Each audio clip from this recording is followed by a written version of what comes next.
Harus jadi perhatian para orang tua bahwa anak-anak tidak kebal COVID-19.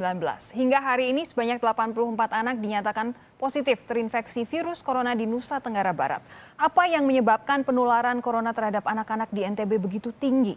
Untuk membahasnya kita sudah terhubung dengan Sekretaris Daerah Provinsi Nusa Tenggara Barat, lalu Gita Aryadi, serta Dewan Pakar Ikatan Ahli Kesehatan Masyarakat Indonesia Hermawan Saputra. Selamat malam Pak Gita dan juga Pak Hermawan. Selamat malam, Mas Sofi. Warahmatullahi wabarakatuh. Waalaikumsalam warahmatullahi wabarakatuh. Pak Gita, saya ke Anda terlebih dahulu. Apa sih yang menyebabkan anak-anak di NTB tertular virus corona dari yang diketahui oleh pemerintah saat ini? Ya, terima kasih.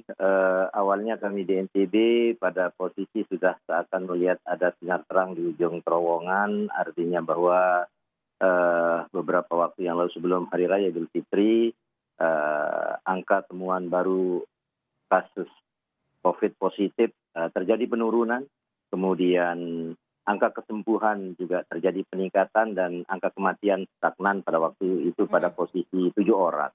Jadi pada saat itu seakan-akan bahwa COVID sudah dapat kita kendalikan, klaster-klaster yang menjadi prioritas penanganan, yaitu klaster Goa sudah bisa kita deteksi dan kendalikan, demikian juga klaster-klaster yang lainnya.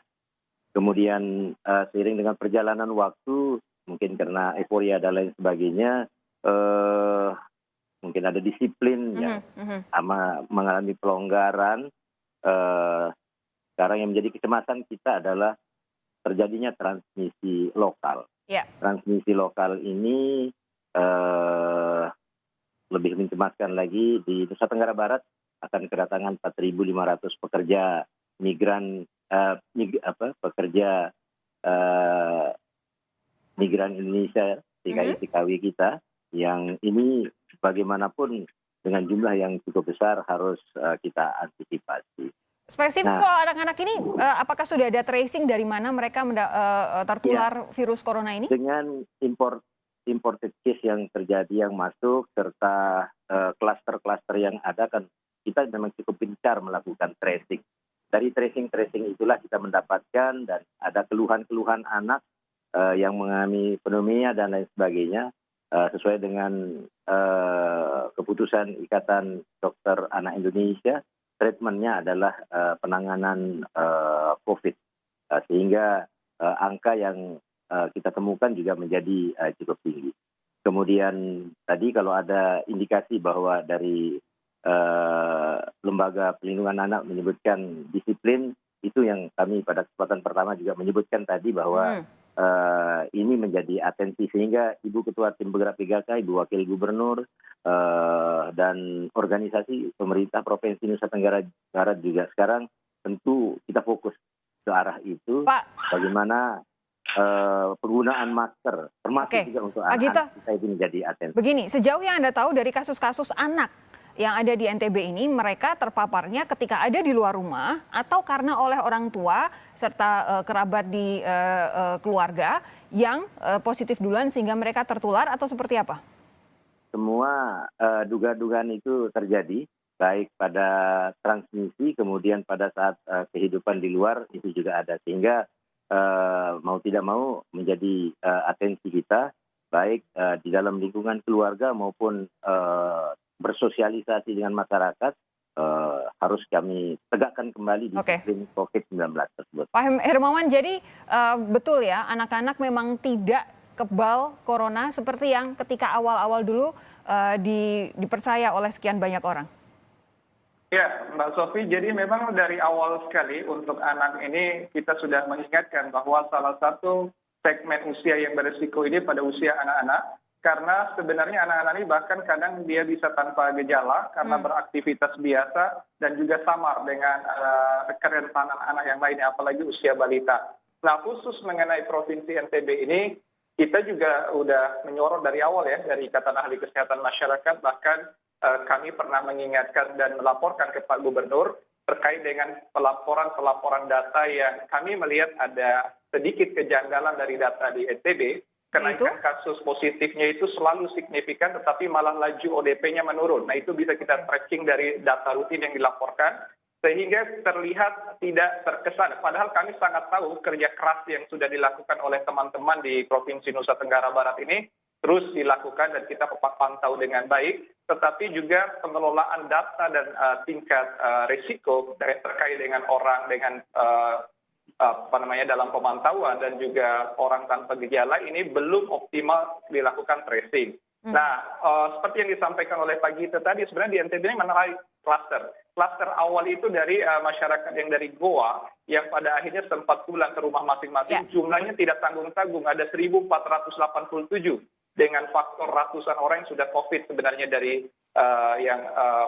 dari klaster Goa sendiri. Nah, apalagi yang disampaikan ada 4.000 potensi pekerja migran yang akan pulang juga ke NTB, ini luar biasa. Dan kerentanan yang sering kita lewati adalah pada anak-anak. Usia anak-anak ini adalah usia yang belum memiliki otonomi dalam berpikir dan juga mengambil sikap. Sehingga kesadaran anak-anak ini berbeda dengan orang tua, orang dewasa. Tetapi juga kita seringkali melihat adanya pengabaian alat pelindung diri pada anak-anak. Ketersediaan masker usia anak-anak pun sangat jarang di lapangan itu. Dan juga sikap untuk anak-anak ini proteksi perilaku yang oleh orang tua, oleh keluarga, itu malah terjadi permisivisme. Anak-anak seolah dengan keceriaan kegembiraannya hadir di area terbuka, tempat bermain, padahal itu sangat berisiko besar. Jadi tidak heran ketika di wilayah-wilayah lain ini mulai bermunculan kasus pada anak-anak, terutama bahkan sampai ke usia balita ya. Dan usia balita ini lebih rentan karena imunitasnya belum tumbuh sempurna sebenarnya pada anak-anak usia balita. Bolehkah kemudian kalau ada kesimpulan bahwa ketika ada anak terpapar COVID-19, ini lebih besar disebabkan oleh keteledoran orang tuanya? Ya, tentu lingkungan ya, artinya orang tua, lingkungan sekitar, dan juga kita juga sebagai pemerintah dalam arti penyediaan infrastruktur dan fasilitas, termasuk juga APD, alat pelindung diri, bila anak-anak harus mengikuti orang tuanya. Jadi bisa orang tua memiliki peran besar terhadap kejadian terhadap anak karena edukasi perilaku dan juga penjagaan pelindungan diri, masker dan juga area cuci tangan dan juga edukasi perilaku ini sangat minim bila kita melihat dan mengamati secara lapangan ya. Untuk itulah kesadaran orang tua bahwa bukan hanya orang tua yang harus dilindungi, justru anaklah yang menjadi generasi berikut yang harus kita lindungi karena kerentanan perilaku dan pengetahuan mereka. Pak Gita, lalu apa yang akan dilakukan oleh pemerintah provinsi Anda untuk mencegah bertambahnya kasus COVID-19 pada anak di NTB? Ya, sebagaimana kami menangani klaster Goa, tentu ini sekarang menjadi atensi utama kami untuk bagaimana memproteksi anak-anak sehingga tidak menjadi klaster yang terus membengkak. Tadi disebutkan bahwa usia anak-anak adalah termasuk yang kategori kelompok usia yang rentan tentang COVID ini, dan faktanya sekarang kami alami seperti itu, maka kebijakan-kebijakan pemerintah dalam penanganan COVID, kami fokus kepada bagaimana perlindungan kepada anak. Di samping itu ada memang kecemasan lainnya bahwa tenaga kesehatan kami juga jadi klaster yang harus menjadi atensi karena sudah mulai banyak juga tenaga kesehatan kami yang terpapar oleh COVID-19. Terakhir untuk Pak Hermawan begini, apa yang harus dipahami oleh orang tua? Bahwa anak-anak memang mereka usia anak-anak mereka suka bermain, mereka pasti rindu teman-temannya, mereka pasti ingin berinteraksi, mereka juga pasti akan tidak nyaman begitu mengenakan masker. Apa yang harus dipahami orang tua sehingga mampu dan mau untuk menjaga kesehatan anak-anak ini lebih ekstra? Pertama dari aktivitas dulu. Beda dengan orang dewasa, kalau orang dewasa lebih kepada aspek pengetahuan dahulu. Kalau anak-anak ini lebih kepada aspek perilaku. Maka perilaku ini sulit untuk memberikan edukasi yang lebih cepat kepada anak, melainkan adanya proteksi perilaku yang dicontohkan oleh orang tua. Misalnya bapaknya, ibunya biasa di rumah, maka anak ini kita semua ada di rumah, ada COVID, ada virus yang di luar sana, maka ini lihat aktivitas bapaknya, ibunya semuanya di rumah, maka dia pun akan mencoba di rumah. Yang kedua terkait dengan virus itu sendiri, edukasinya bahwa anak-anak sekarang kan mengetahui ada sebuah momok yang bukan berkaitan dengan makhluk yang kasat mata, melainkan tidak kasat mata, yang bisa menjadi bagian yang menyakiti tubuh kita. Untuk itu cara terbaik dengan edukasi bagaimana virus ini bisa dicegah dengan penggunaan masker, dengan menjaga jarak, mencuci tangan, dan juga membatasi pergaulan antar teman-temannya. Anak-anak ini kan rentan begitu aja melihat ada permainan, ada segerombolan temannya, ikut-ikutan. Nah ini yang harus satu sama lain kita sampaikan edukasi kepada keluarga dan juga komunitas, masyarakat sekitarnya, termasuk pada RT, RW, dan juga kepala dusun, kepala kampung, agar mengendalikan anak-anak ini dengan gaya dan pemahaman anak-anak, sehingga kalau bisa bermain itu terbatas dahulu pada keluarga terdekat, dan kalau bisa di area rumah sendiri tanpa harus keluar dulu. Nah yang terakhir yang ingin saya sampaikan, Mbak Sofi, karena ada wacana the new normal dengan pembukaan sekolah dan seterusnya,